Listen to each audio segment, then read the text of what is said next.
যোগফল। অর্থাৎ দ্রব্য বা সেবার সামগ্রিক চাহিদার পরিমাণ নির্ভর করে সকল ভোক্তা, প্রতিষ্ঠান, সরকার এবং বিদেশিদের নেওয়া সিদ্ধান্তের উপর। অনেক বড় ব্যাপার।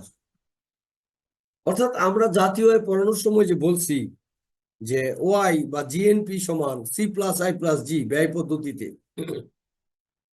সি হচ্ছে ভোগ ব্যয়, আই হচ্ছে বিনিয়োগ ব্যয়, জি হচ্ছে সরকারি ব্যয়। এই সমষ্টিগুলা, এই যে ভোগ ব্যয়, বিনিয়োগ ব্যয়, সরকারি ব্যয়, এই যোগ হচ্ছে সামগ্রিক চাহিদা। তো সামগ্রিক চাহিদা আমি দেখাচ্ছি, আমি হোয়াইট বোর্ডে যাব। তার আগে এখানে দেখা যায় মাইক্রো ইকোনমিক্স এর মতো এই রেখাটা দেখানো হয়েছে, বাম থেকে ডান দিকে নিম্নগামী। এখানে কিন্তু ভোগ ব্যয়ও দেখানো হয় না, বিনিয়োগ ব্যয়ও না, সরকারি ব্যয়ও না। এখানে দাম স্তর দেখানো হয়েছে যে দাম স্তর বাড়লে সামগ্রিক চাহিদা কমবে, আর দাম স্তর কমলে সামগ্রিক চাহিদা বাড়বে। সেম ব্যক্তিগত চাহিদা রেখার মতো। আমরা জানি ব্যক্তিগত দ্রব্যের চাহিদা রেখা বাম থেকে ডান দিকে নিম্নগামী, এবং সেটা চাহিদা বিধি প্রকাশ করে দাম এবং চাহিদার বিপরীতমুখী সম্পর্ক। আচ্ছা, তো এখন তাইলে এতক্ষণ যে বললাম ভোগ ব্যয়, বিনিয়োগ ব্যয়, সরকারি ব্যয়, এটা কি? তাই ওইটা তো সামগ্রিক চাহিদাই। তাইলে এখন আসেন আমি একটু হোয়াইট বোর্ডে যাই।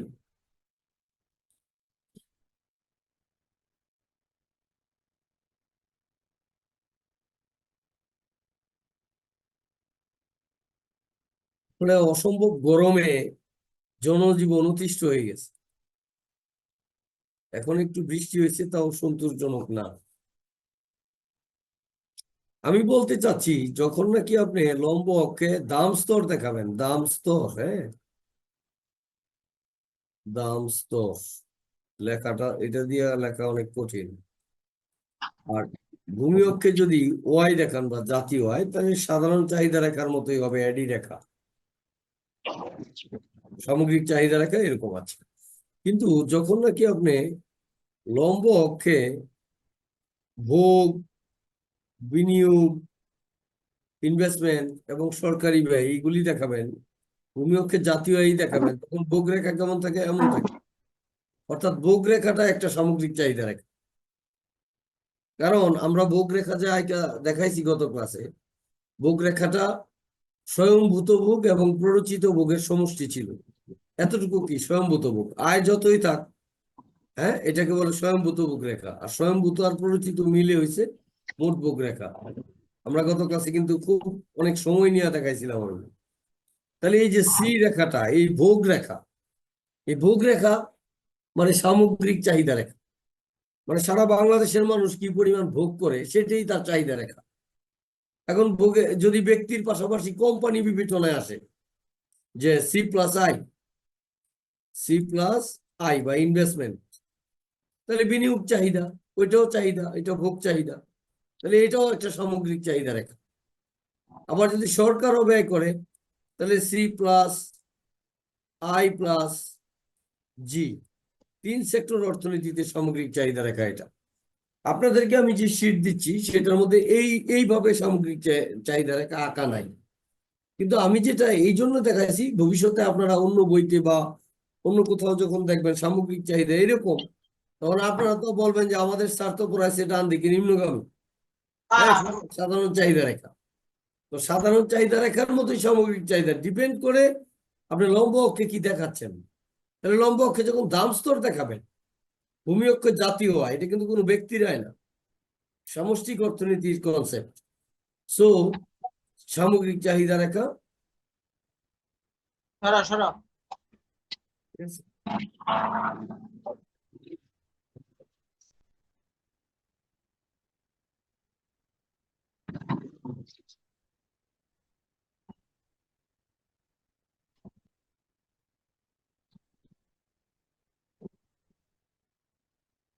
এক মিনিট, মেসেজ দিয়ে দিই।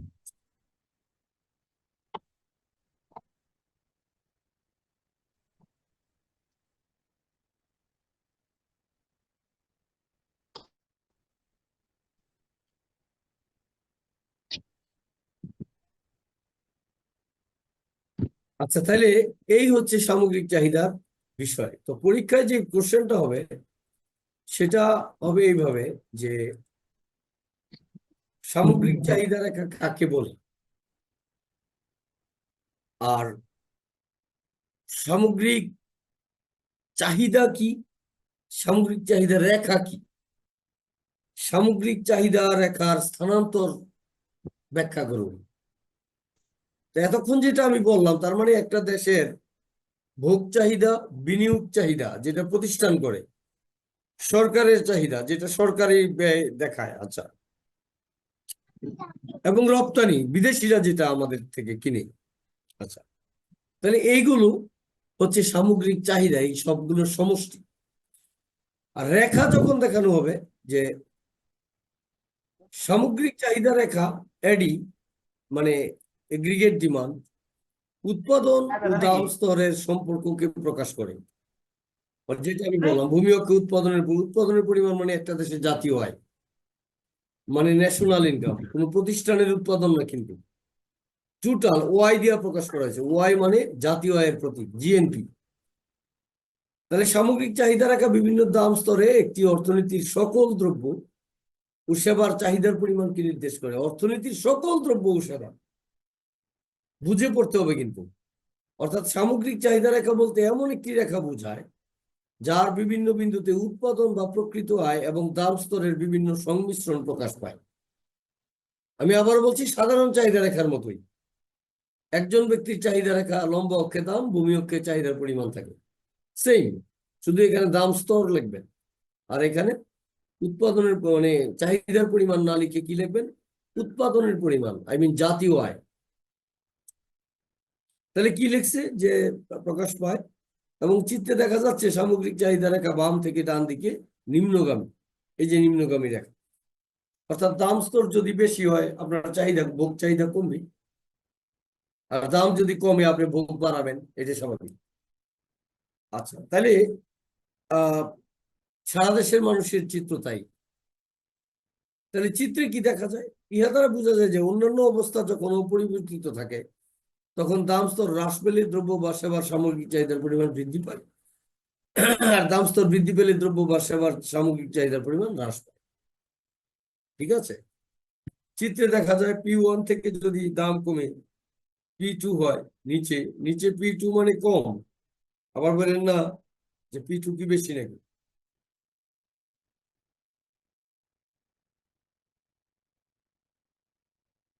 ও, আমার একটা ফোন আসছে খুব জরুরি, 1 মিনিট।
সরি, এমন একজন প্রফেসর ফোন দিয়েছেন, আমি ওই বাসায় মোবাইলটা হাতে পাই না, বাচ্চারা গেমস খেলে। আহ, খুব গুরুত্বপূর্ণ ফোন মিস করছিলাম, সরি।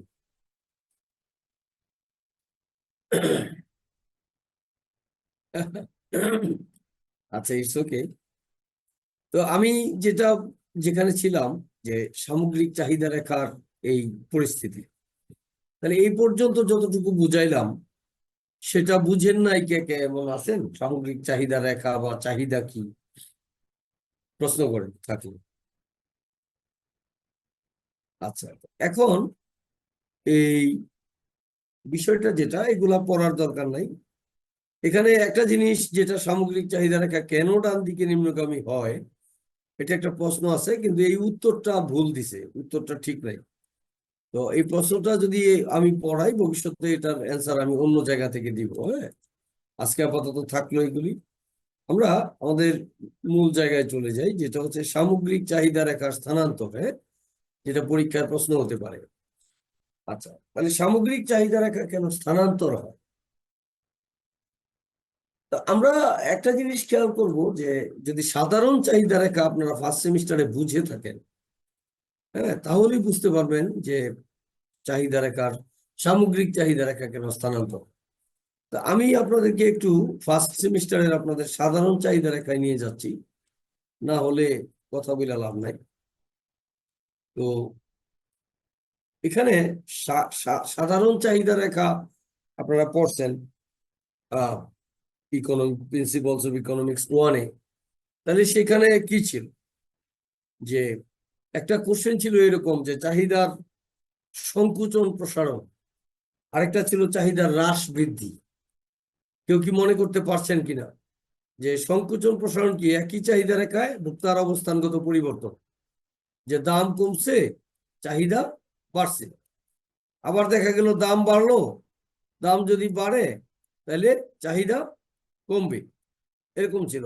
লম্ব অক্ষে পি প্রাইস, ভূমি অক্ষে কিউডি বা কোয়ান্টিটি ডিমান্ডেড। আচ্ছা, এরকম ছিল ফার্স্ট ইয়ারের চাহিদা। এখন যদি এমন ছিল, যে যদি দাম স্থির থেকে ভোক্তার আয় বৃদ্ধি পায়, তাহলে যখন আমরা চাহিদা রেখার সংকুচন প্রসারণ শিখাইছিলাম, তখন কিন্তু আমরা বলতাম যে অন্যান্য অবস্থা স্থির থেকে কেবল দাম বাড়লে চাহিদা কম। অন্যান্য অবস্থাগুলো কি, আয়, রুচি, এগুলি স্থির থাকতে হবে। হ্যাঁ, যেমন দাম কমছে, আপনার রুচিও কমছে, তাহলে তো চাহিদা বাড়বে না। দাম কমছে, আপনার আয় কমছে, তাহলে তো চাহিদা বাড়বে না। এই জন্য আমরা বলতাম যে অন্যান্য অবস্থা অপরিবর্তিত থেকে বা স্থির থেকে যদি দাম কমে তাইলেই চাহিদা বাড়বে, আর যদি দাম বাড়ে তাইলে চাহিদা কমবে। এরকম ছিল বিষয়। তো আমরা যেটা, আরেকটা ধারণা ছিল যে চাহিদা রেখার স্থানান্তর, হ্যাঁ, সেটা কেন, যে দাম স্থির থেকে যদি অন্য অবস্থাগুলো পরিবর্তিত হয়, তাইলে যেমন দাম বাজারে আগে 40 টাকা কেজি, এখনো 40 টাকায় কেজি, কিন্তু আপনার আয় আগে ছিল 10,000 টাকা, এখন আপনার আয় 8,000 টাকা, কমে গেছে। তাহলে কিন্তু, সরি, আয় বাড়ছে, 15,000 টাকা হয়েছে, তাহলে কিন্তু চাহিদা বাড়বে। তাহলে সেই চাহিদাটা কেমনে বাড়বে? তাহলে লম্ব অক্ষে প্রাইস, ভূমি অক্ষে চাহিদার পরিমাণ, ব্যক্তির কিন্তু এটা। আচ্ছা, তাহলে আমি যদি বলি যে দাম 10 টাকা, সাপোজ 10 টাকা, তাহলে আপনি এখানে ধরেন 10 কেজি বা 5 কেজি কিনেন। তাহলে এখন আপনার আয় যা ছিল, এটা DD1 একটা চাহিদা রাখে। ফার্স্ট ইয়ারে কিন্তু পড়ার কথা এগুলি, না পড়ে থাকলে তাও বোঝার কথা, আমি দেখাচ্ছি। তো এখন বাজারে দাম 10 টাকায় আছে, আপনার আয় বেড়ে গেছে। তাহলে আয় বাড়লে আপনি কিন্তু বেশি কিনবেন আগের চেয়ে। তাহলে বেশি যদি কিনতে চান, তাহলে আগের রেখায় আপনি থাকতে পারতেছেন না। তো আপনি যদি এখানে বেশিটা দেখান, বেশি দেখাইলে কিন্তু আপনার দাম কমে যাবে, আবার দাম কমাইলে হবে না, দাম আগের মতোই, তাইলে আপনি আগের চাহিদা রেখায় থাকতে পারবেন না, চাহিদা রেখা শিফট হবে। হ্যাঁ, যে আপনি 8 কেজি কিনবেন, অর্থাৎ দাম একই আছে 10 টাকাই, আপনার আগে কিনছেন 5 কেজি, এখন কিনছেন 8 কেজি। কারণটা কি? এই যে থেকে এক বিন্দুতে চাহিদা বাড়লো, বা 3 একক 5 থেকে 8 চাহিদা বাড়লো, এটা কেন বাড়লো? ভোক্তার আয়ের পরিবর্তনের কারণে তার চাহিদা বৃদ্ধি পেয়েছে, দামের পরিবর্তনের কারণে নয়। ঠিক আছে, দাম আগের মতো 10 টাকাই আছে। তাহলে এইটা যদি, এই কনসেপ্টটা যদি বুঝেন, তাহলে আপনারা ওই কনসেপ্টটা বুঝবেন।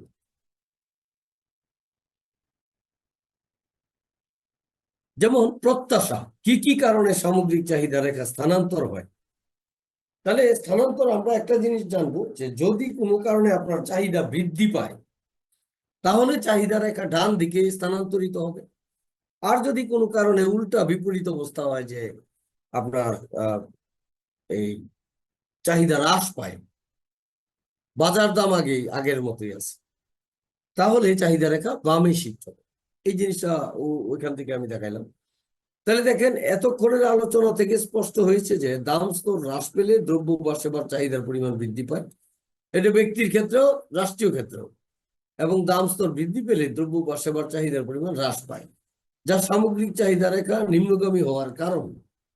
আচ্ছা, যদি দাম স্তর স্থির থাকা অবস্থায় চাহিদার সাথে সম্পর্কিত উপকরণ সমূহের একটিও পরিবর্তিত হয়, মানে যেমন আয় পরিবর্তিত হয়, তখন সামগ্রিক চাহিদা রেখা স্থানান্তরিত হয়। বুঝছি, আপনারা বুঝতে পারছেন কিনা? এটা ব্যক্তিগত ক্ষেত্রেও, সামগ্রিক চাহিদার ক্ষেত্রেও। আচ্ছা, এরূপ প্রধান কিছু উপকরণগুলো যেমন সামগ্রিক চাহিদাকে প্রভাবিত করে, সেগুলো কি কি কি কি বিষয় আছে এখানে? এই যে আয় লিখছে, আয় মানে এখানে বৈদেশিক আয় লিখছে, আয় তো। আচ্ছা, প্রত্যাশা লিখছে, বৈদেশিক আয় ও দাম স্তর লিখছে, সরকারি নীতি বলছে। আচ্ছা, এখন আমি যেটা এখানে দেখাবো, প্রত্যাশার ক্ষেত্রে তিনটা কথা বলছে, 1, 2, 3। আচ্ছা, তারপরে 2 বৈদেশিক আয় ও দাম স্তর, এটার ক্ষেত্রে ব্যাখ্যা আছে। তারপর 3 নম্বর হচ্ছে সরকারি নীতি, এখানে রাজস্ব নীতি আছে, আর্থিক নীতি আছে। বুঝতে পারছেন? কোশ্চেনটা কিন্তু বেশ বড়, ব্রড কোশ্চেন আকারে আসবে পরীক্ষায়, আসলে কমপক্ষে 15 নম্বর থাকবে। সো এখানে দেখেন প্রত্যাশাটা কিভাবে বোঝানো হচ্ছে। তাহলে আপনি যদি অন্যান্য অবস্থা অপরিবর্তিত থাকা অবস্থায় ভবিষ্যৎ আয় বৃদ্ধি পাবে আশা করা হলে, বর্তমানে ভোগদ্রব্য বিলাসদ্রব্য ক্রয়ে ব্যয়ের পরিমাণ বৃদ্ধি পায়। মনে করেন আপনি মনে করতেছেন যে আপনার 1 সপ্তাহ পরে আপনার বড় একটা ইনকাম হবে, তাহলে কিন্তু আপনি এই সময়ে যে হাতে টাকা ছিল সেটাও খরচ করবেন। মানুষ এরকম, আমি ব্যক্তিগতভাবে এরকম, আমি যখন দেখি যে ইনকাম সামনে বেশি, আমার হাত একদম খালি করে ফেলি, টাকা নাই। এই যে এরকম হয় অনেক সময়। তারপরে টাকা শেষ হয়ে গেলে ক্রেডিট কার্ড ব্যবহার করে আবার চলতে হয়, ওইটা এক ধরনের ঋণ। তো এটা আমাদের নেচার আর কি, আমরা যখন আয় অ্যাভেলেবেল দেখি তখন খরচটা একটু বেশি করে। তো সেটা আর কি, যে ব্যয়ের পরিমাণ বৃদ্ধি পায়, ফলে সামগ্রিক চাহিদাও বৃদ্ধি পায়। যখন জনগণ তাদের ভবিষ্যৎ আয়ের ধীরগতি অথবা আয় কমে যেতে পারে মনে করে, তখন তারা ব্যয়ের পরিমাণ কমিয়ে দেয়। কারণ সেভ সেভ করতে বিপদে পড়বে না, তাই না? তো সামগ্রিক চাহিদা রেখা বামে শিফট হয়। মুদ্রাস্ফীতি সম্পর্কে প্রত্যাশা, মুদ্রাস্ফীতির হার বৃদ্ধি পাবে বলে আশঙ্কা করা হয় যদি, তাহলে সামগ্রিক চাহিদা বৃদ্ধি পাবে।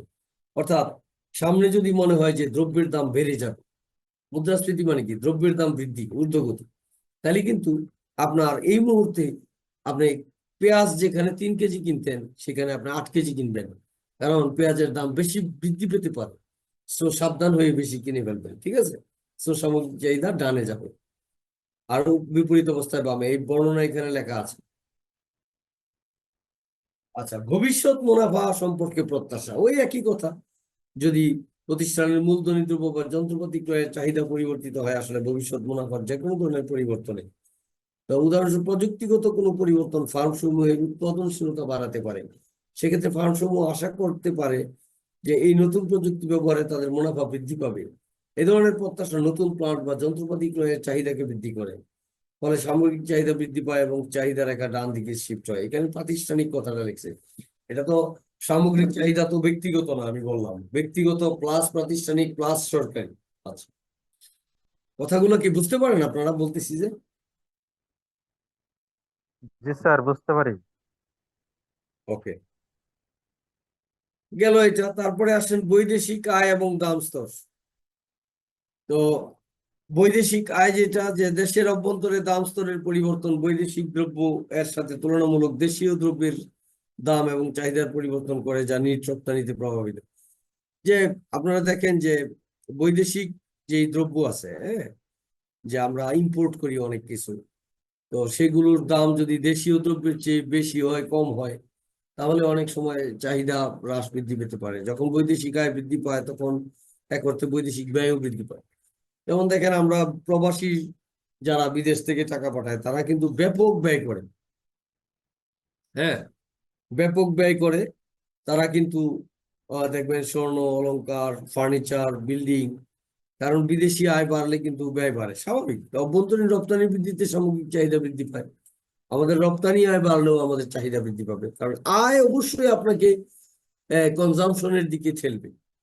যে কোনো ভাবে আপনার ইনকাম হলো, সেটা রপ্তানি আয় হোক, সেটা প্রবাসীর আয় হোক, সেটা যে কোনো ধরনের ইনকাম।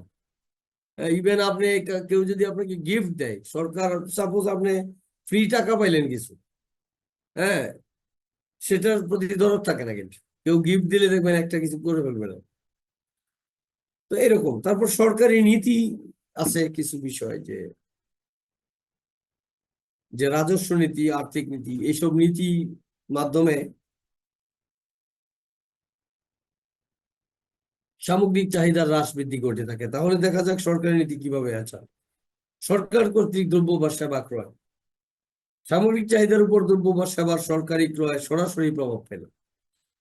কারণ যেমন দেখেন, সরকার যত বেশি দ্রব্য বা সেবা ক্রয়ে ব্যয় করে, অর্থাৎ হাসপাতাল, রাস্তাঘাট, স্কুল কলেজ নির্মাণে ব্যয় করে, হ্যাঁ, যে রাস্তাঘাট নির্মাণে সরকার ব্যয় করে কি? ইট কিনবে, বিটুমিন কিনবে, তাহলে এগুলোর চাহিদা বাড়তেছে না? যাই কিনুক, সরকার তো কিনতে পারে, এগুলো তো আর ব্যক্তি কিনে না। আচ্ছা, তাহলে ফলে সামগ্রিক চাহিদা রেখা ডান দিকে স্থানান্তরিত হয়। বিপরীতভাবে সরকার যদি দ্রব্য বা সেবা ক্রয়ে ব্যয় কমিয়ে দেয়, তাহলে সামগ্রিক চাহিদা হ্রাস পাবে। এবং এই রিলেটেড একটা কথা আমি বলতে চাই, যে সরকার যে এত ব্যয় করে, আমি আরেকটা ক্লাসে আপনাদেরকে বলছিলাম কিনা, যে আমরা জানি যে লর্ড কেইনস নামে একজন অর্থনীতিবিদ আছেন।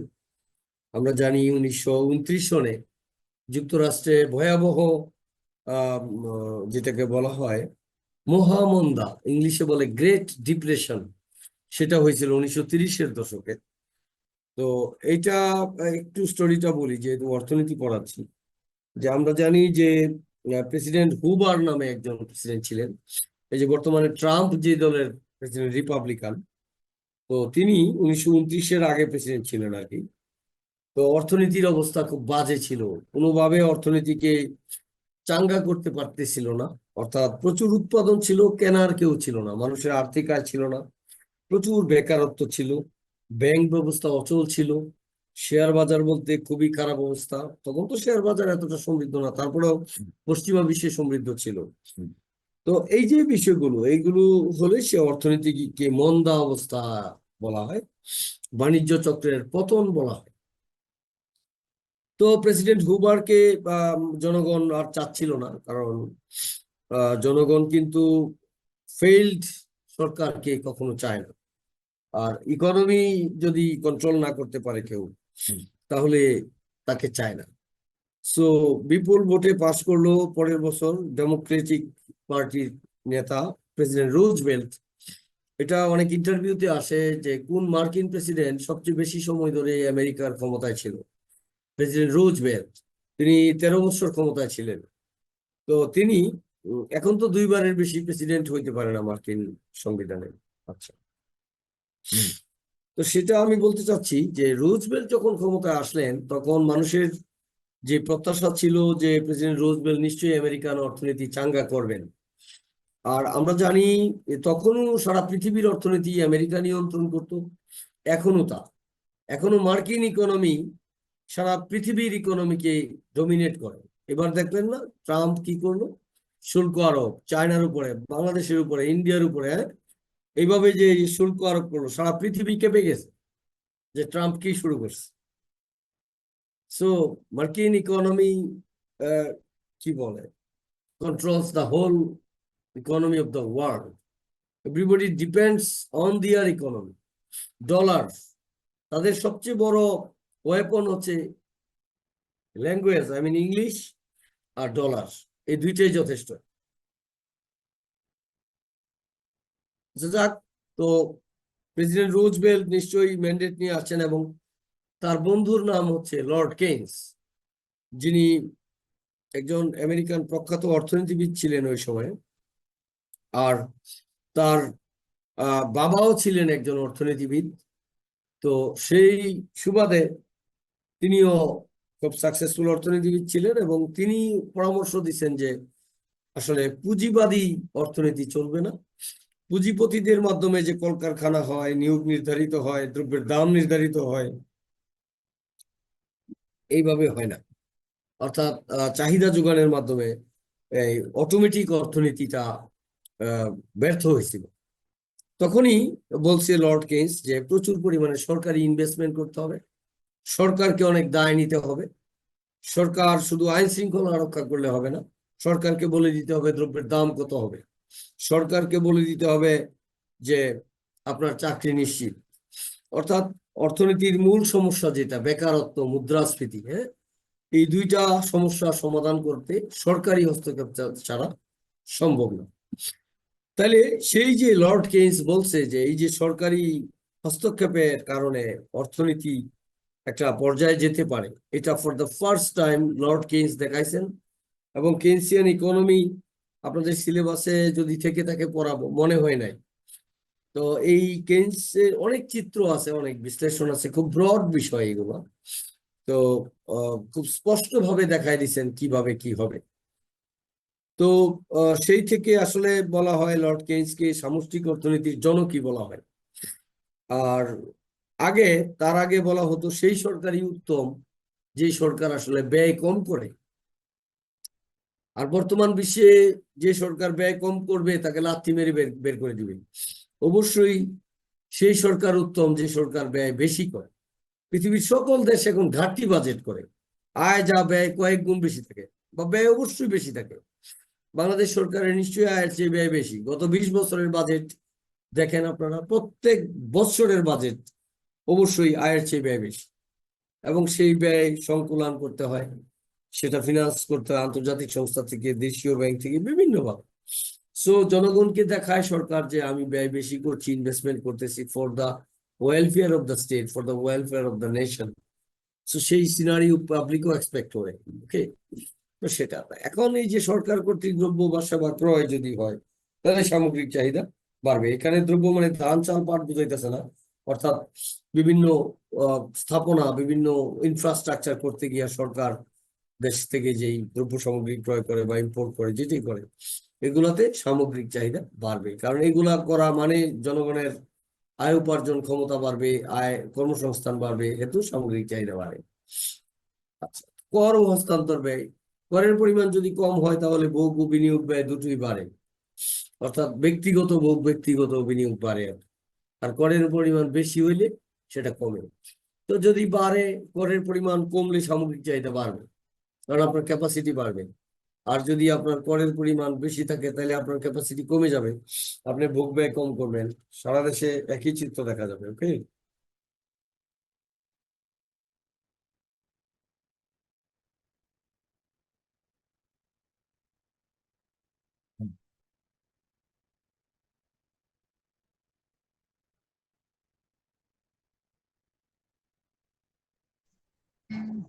একইভাবে আর্থিক নীতি, আর্থিক নীতির কারণেও সামগ্রিক চাহিদা এদিক ওদিক হবে। যেমন অর্থের যোগান, অর্থের যোগান পরিবর্তিত হলে সুদের হার পরিবর্তিত হয়। সুদের হার যদি বাইরে যায় তাহলে সামগ্রিক চাহিদা কমবে, আর সুদের হার যদি কমে তাহলে সামগ্রিক চাহিদা বাড়বে। এগুলি খেয়াল রাখবেন। তাহলে এই পর্যন্ত লিখলেই হবে। হ্যাঁ, এই যে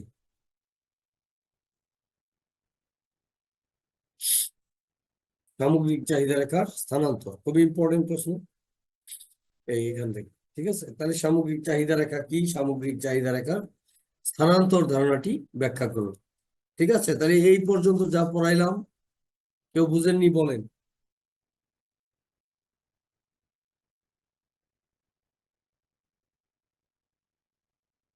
বুঝতে পারছেন? হুম?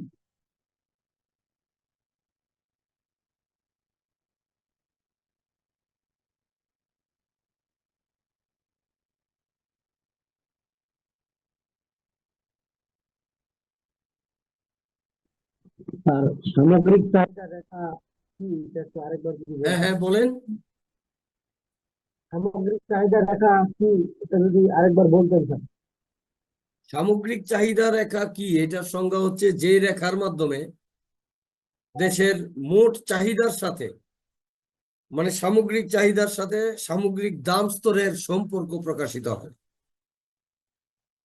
ঠিক আছে? এখন দেশে যেই প্রাইস লেভেল আছে, হ্যাঁ আপনি বলবেন যে এক এক দ্রব্যের তো এক এক দাম, যেটাই হোক সেই দামের মানুষের নাগালে দাম থাকা এক কথা। আর যদি এখন চালের দাম 200 টাকা কেজি হয়, পেঁয়াজের দাম 300 টাকা কেজি হয়, তাহলে প্রাইস লেভেল অনেক বেশি হয়ে যাবে, চাহিদা কমে যাবে।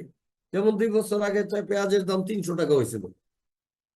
হ্যাঁ, আমি নিজে আধা আধা কেজি পেঁয়াজ কিনছি, আধা কেজির দাম 150 টাকা।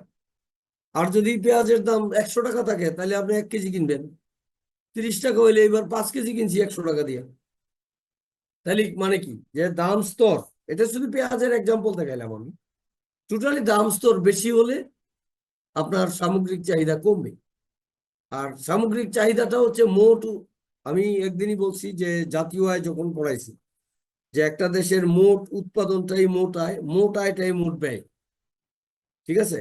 তাহলে জাতীয় আয় যেটা, এটাই ব্যয়। তার মানে ব্যয় চাহিদা, ব্যয়টা কি? টোটাল ভোগ ব্যয়, টোটাল বিনিয়োগ ব্যয়, টোটাল সরকারি ব্যয়। এই 3 ব্যয়ের সমষ্টি হচ্ছে মোট আয়। ঠিক আছে? অর্থাৎ আমি যদি বলি আপনার 100 টাকা জাতীয় আয় হয়েছে, তাহলে আপনি ভোগ করবেন 70 টাকা, 10 টাকা সরকারকে ট্যাক্স দিবেন যেটা সরকার ব্যয় করবে, আর 20 টাকা দিয়ে আপনি কোম্পানি বানাবেন, তাহলে হইলো 100 টাকা। তাহলে ভোগ ব্যয়, আপনার বিনিয়োগ ব্যয় এবং সরকারি ব্যয় মিলে কি হইলো? আপনার আয়ের সমান। সো এই এই যে এই ব্যয়টা যে করতেছেন, এটাই উৎপাদনের পরিমাণ, এটাই হচ্ছে আপনার টোটাল এগ্রিগেট ডিমান্ড। তাহলে এটা রিলেশন কার সাথে? দাম স্তরের সাথে। ঠিক একইভাবে মাইক্রো ইকোনমিক্সে আমরা ব্যক্তিগত চাহিদা পড়ছি, সেখানে ছিল এখানে চাহিদার পরিমাণ, লম্ব অক্ষে ছিল দাম, দ্রব্যের দাম। আর এটা যেহেতু ম্যাক্রো ইকোনমিক্স, সামষ্টিক অর্থনীতি, তো এখানে একজন ব্যক্তি বা একটা প্রতিষ্ঠান আলোচনায় আনা যাবে না, টোটাল দেশের দাম স্তর, শুধু একটা দ্রব্যের দাম না, টোটাল বাংলাদেশের প্রাইস লেভেল। ঠিক আছে? হতে পারে অনেক দ্রব্যের, সেটা ক্যালকুলেট করার দরকার নাই। ক্লিয়ার? আর এই জন্য রেখাটি ডান দিকে নিম্নগামী, কারণ একটা এদিকে বাড়লে এদিকে কমবে, আর এদিকে যদি কমে তাহলে এদিকে বাড়বে। আর আমি শুরুতেই দেখাইছি সামগ্রিক চাহিদা রেখা এইভাবেও দেখানো যায়, ওই যে আইটা দেখাইছি সি রেখা বা C+I রেখা, ওইভাবেও দেখানো যায়। ঠিক আছে? বুঝতে পারছেন? অ্যান্সার বুঝতে পারছেন? স্যার, তাহলে আর কোনো প্রশ্ন আছে কারো?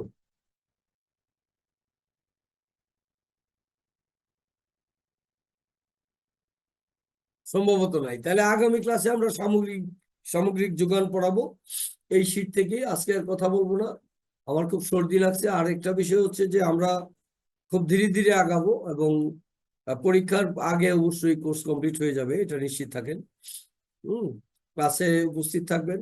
আর আজকে 12 জন জয়েন করছেন, সংখ্যাটা আরো বাড়া উচিত। যারা ক্লাস করবে না, অর্থনীতি কিন্তু বানায় লেখা যায় না, আর নকল করে লেখা কোনো গৌরবের বিষয় না।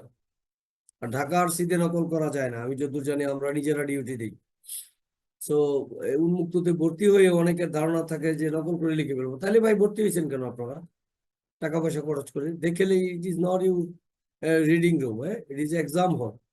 পরীক্ষার হলে অবশ্যই অসৎ উপায় অবলম্বন করলে করার জন্য উন্মুক্ত বিশ্ববিদ্যালয় এইগুলি করে নাই। দুঃখজনক এটা। শুক্রবারে ক্লাসের সুযোগ, শুক্রবারে পড়াশোনার সুযোগ, এটা একটা সুযোগ। সো আমরা পরীক্ষা দেখতে যাই, যে এই উইকও আমি গেছি কোথায় জানি, ফেনী। ওই গত রমজানের ঈদ থেকে প্রত্যেক উইকে যাচ্ছি। এই জায়গা আগামী সপ্তাহে কুমিল্লা যাব। এই যে আমরা পরীক্ষা কেন্দ্রে যাচ্ছি, দেখছি, শুধু পরীক্ষা কেন্দ্রে যাই না, আমরা অনেক সময় ভাইবা নিতে যাই, অনেক সময় এডমিশন টেস্ট নিতে যাই, part of responsibility and duty. কিন্তু আমরা অনেক সময় অবাক হই যে মানুষের নকল প্রবণতা দেখে। এটা এই জন্য তো বিশ্ববিদ্যালয় হয়নি, মানুষের মধ্যে সততা না থাকলে কিছু হয় না। তো ঠিক আছে, থ্যাংক ইউ ভেরি মাচ, দেখা হবে।